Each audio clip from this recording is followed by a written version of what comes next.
नमस्कार दोस्तों, AR mathematics academy की ऑनलाइन यूट्यूब क्लासेज में एक बार फिर से आपका स्वागत है। दोस्तों, अपन BSc पार्ट सेकंड में यूनिट नंबर 3 पढ़ रहे थे। उसमें कुछ स्पेशल फंक्शंस के बारे में अपन अध्ययन कर रहे थे। अपन ने इवन फंक्शन पढ़ा, ओन फंक्शन पढ़ा, इवन फंक्शन पढ़ा, ओड फंक्शन पढ़ा। इसके अलावा अपन ने ये भी अध्ययन किया था कि भाई पॉजिटिव फंक्शन क्या होता है, नेगेटिव फंक्शन क्या होता है। उसी के अंतर्गत अगला टॉपिक अपन लिखते हैं बाउंडेड फंक्शन।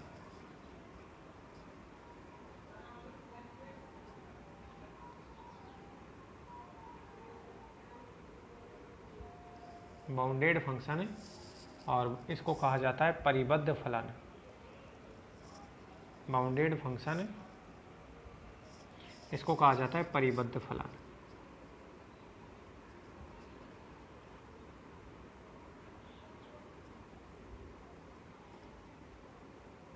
क्या होता है दोस्तों बाउंडेड फंक्शन है कि मान लो कि कोई फंक्शन f(x) है, वो किसी डोमेन कैपिटल D में परिभाषित है।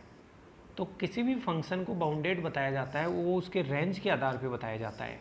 अगर किसी फंक्शन का जो रेंज है, परिसर है, परिसर बाउंडेड होता है तो वो फंक्शन भी क्या होता है, बाउंडेड होता है। और उसका जो रेंज आया है वो बाउंडेड नहीं होता है तो फंक्शन बाउंडेड नहीं होता है। जैसे sin x, y बराबर sin x, इसका जो रेंज होता है वो -1 से 1 के बीच में होता है, तो ये फंक्शन क्या हो गया, बाउंडेड हो गया। तो मैं यहाँ लिख देता हूँ एक बार डेफिनेशन। एक फलन f(x), अच्छा परिभाषा देखना आप, एक फलन f(x)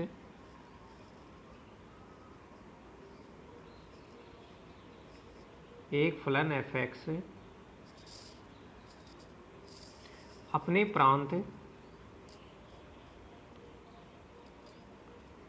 प्रांत D, प्रांत को डोमेन D से दर्शाएंगे। एक फलन f(x) अपने प्रांत D में परिबद्ध फलन कहलाता है। परिबद्ध फलन कहलाता है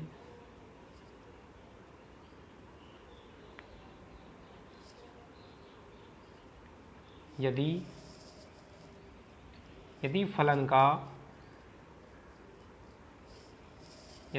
का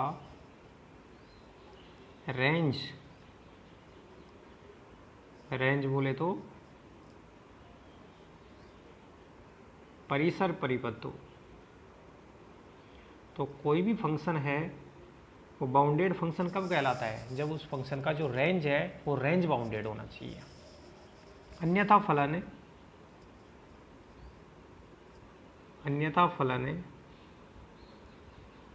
अपरिबद्ध कहलाता है। अपरिबद्ध कहलाता है। अगर जो रेंज है रेंज बाउंडेड नहीं है तो अपना फंक्शन बन जाएगा, वो क्या बन जाएगा, अनबाउंडेड फंक्शन। और अगर रेंज है वो बाउंडेड है तो अपना फंक्शन बन जाएगा, वो क्या बन जाएगा, बाउंडेड फंक्शन। एक परिभाषा तो ये है। दूसरी परिभाषा क्या होती है, देखो कि दो ऐसे रियल नंबर एग्जिस्ट करने चाहिए, स्मॉल k और capital K belongs to R। दो ऐसे रियल नंबर एग्जिस्ट करने चाहिए सच दैट कि अपना जो फंक्शन है वो स्मॉल k और स्मॉल k के बराबर या बड़ा और कैपिटल K के बराबर या छोटा। अगर इस प्रकार से है, for all x belongs to domain. अच्छा, डोमेन किसका सबसेट होगा, रियल नंबर का सबसेट होगा। कहने का मतलब दोस्तों, डोमेन के प्रत्येक बिंदु के लिए जो f(x) का मान है वो स्मॉल k और कैपिटल K के बीच में आता है। और या फिर आप इसको ऐसे बोल सकते हो कि अगर आपको दो ऐसे रियल नंबर मिलते हैं कि डोमेन के प्रत्येक बिंदु के लिए फंक्शन का मान है उन दोनों रियल नंबर के बीच में आ रहा है, तो आपका फंक्शन कहलाता है बाउंडेड फंक्शन। तो आपका फंक्शन क्या कहलाता है, बाउंडेड फंक्शन।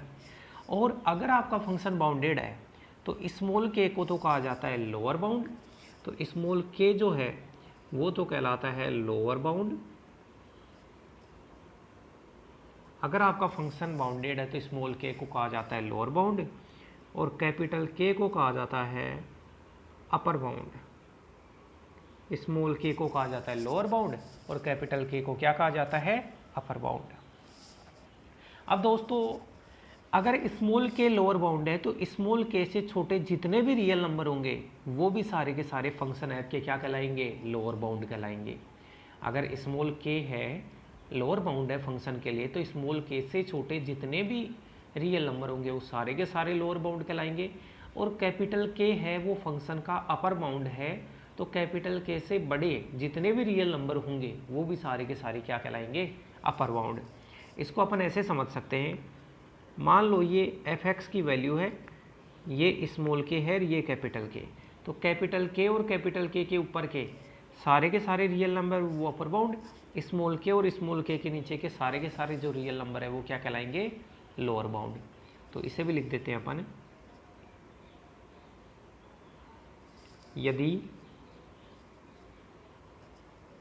यदि स्मॉल के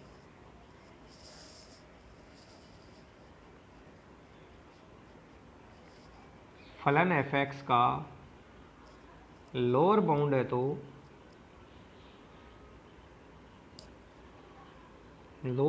तो स्मॉल के से छोटे समस्त रियल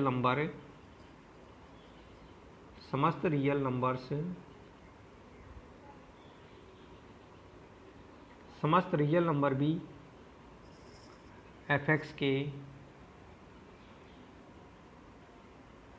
लोअर बाउंड्स होंगे।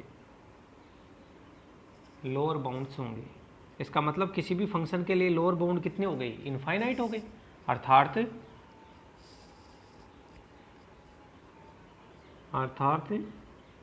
f(x) के लिए लोअर बाउंड्स की संख्या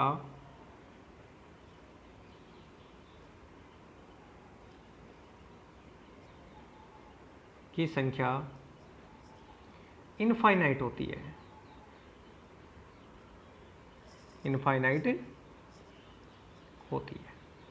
किसी फंक्शन के लिए जो लोअर बाउंड होंगे वो क्या होंगे, इनफाइनाइट होंगे। ऐसे ही एक नोट पॉइंट और अपन लिखना चाहे तो देखना, यदि कैपिटल के फलन f(x) का अपर बाउंड है, ये तो स्मॉल के से दर्शा रखे हैं, ये कैपिटल के फलन f(x) का अपर बाउंड है तो कैपिटल के से बड़े समस्त रियल नंबर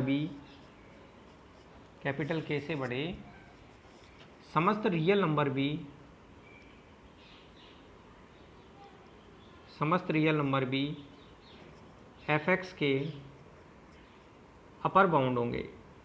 क्या होंगे, अपर बाउंड होंगे। कि कैपिटल के से बड़े समस्त रियल नंबर भी f(x) के अपर बाउंड होंगे, अर्थात f(x) के अपर बाउंड्स भी f(x) के अपर बाउंड्स भी इनफाइनाइट होते हैं,